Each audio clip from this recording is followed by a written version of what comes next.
Okay, one thing every survivalist should do is at one point turn their attention to the vehicle that their wife or partner drives. For instance, in my case, in the event of a crisis, I know that my bug-out truck could easily make it back home. But what about my wife's car? I began to think about ways in which I could place the same disaster response capacity I had in my truck into her sedan. Now, this wasn't easy since both vehicles are radically different by function and design. The most logical place to begin was the trunk. However, my wife made it rather clear that she wasn't going to sacrifice her valuable trunk space for clutters of gear spewed about. Okay, fair enough. This video is directed to the family member who may not drive an elaborately set up survival truck, but who nonetheless still wants to retain a disaster response edge in the everyday vehicle that they drive. After considering a good amount of possibilities, I finally opted for raising the entire floor of the trunk up by 6 inches. This would give me the necessary cumulative space to fit all of the proposed survival gear while also allowing for an uncluttered trunk area, and the compromise would be a less than significant loss in total trunk space. Okay, let's get started. First, I pulled the existing rug out of the trunk, which was only velcroed on at the edges, and placed it over a 5/8 inch sheet of plywood. Now, I could have perhaps used a 3/4 inch sheet, but I wanted to minimize weight. I then traced the rug's pattern out onto the plywood, trying to stay true to the floor pattern as best I could. Here is the result. So far, so good. Now, I brought in the spare tire here in order to get a general idea of how wide I would have to make the trapdoor cuts. I then traced them out as you see here.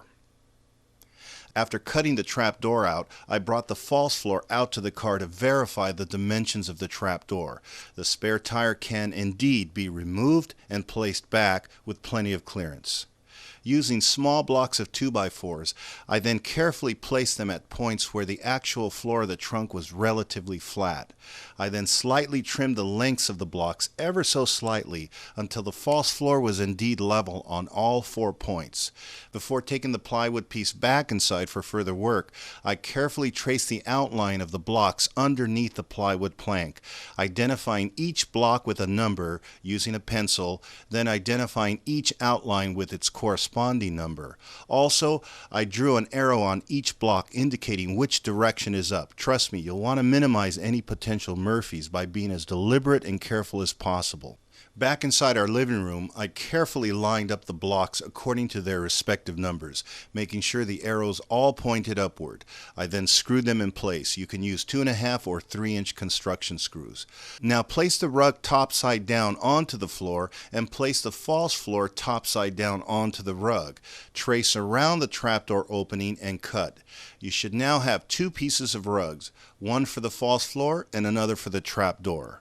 Now let's look at the trapdoor here. I divided the length of the trapdoor into 3 equal segments. I then carefully cut them, making sure to keep as straight a line as possible.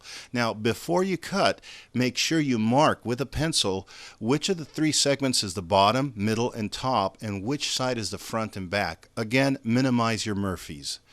Placing the trapdoor cutout rug topside down onto the floor and placing the trapdoor topside down onto the rug, I traced around each segment and cut. You should end up with 3 segments of rug like this. Now turn the false floor right side up and spray the edges with black spray paint. Also spray both the bottom and edges of each trapdoor segment as well. You can then apply some strong adhesive with a spatula. Here's my wife spreading the adhesive. She's a great craftsperson. And here is the finished false floor. Here are the sections of the trapdoor, each with its respective rug segment glued on. I also attached a small handle on the bottom section as well.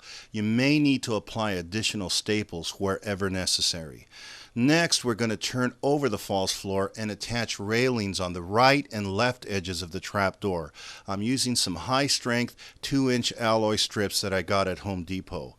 I cut them to size and drilled holes for the small screws that will hold these 2 strips in place here.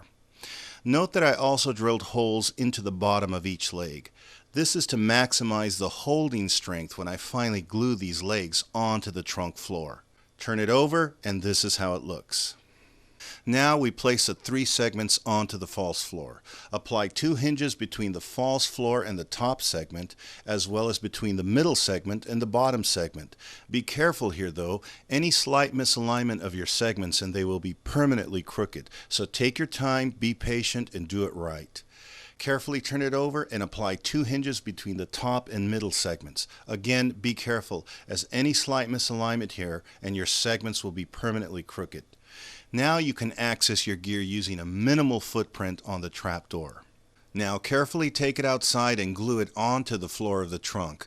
This way you can, if you choose, return the trunk to its original condition later on by just removing the false floor, cutting an 1/8 inch sheet of pressboard to size, and fitting in a new piece of rug onto that. That's it. I like to use shoe glue. I've been using it on projects for at least 10 years now. The best reason I love it is because it's strong as a horse, yet completely removable. I have glued and removed literally hundreds of objects. You name it, I've glued it with shoe glue. A must-have for the survivalist as well.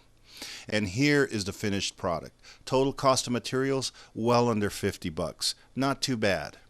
Now, over the spare tire here, we have ample room for storage, as well as over here on the left and over here on the right. Not to mention this huge space here in the center rear. And when the trapdoor is closed, there is, as you can see here, ample space all around. The clearance is 11 inches from the false floor to the speaker magnet here, and 17 inches from the false floor to the top of the trunk. And there is plenty of room to pack a few large bags as well as a couple of rifles way in the back there, with room to spare. And so there you have it. In the next segment of my Bug Out Vehicle series, I'll discuss the layout as well as the various systems and items that are stowed inside this survival compartment. This is Analytical Survival, and as always, take care and be safe, my brothers and sisters.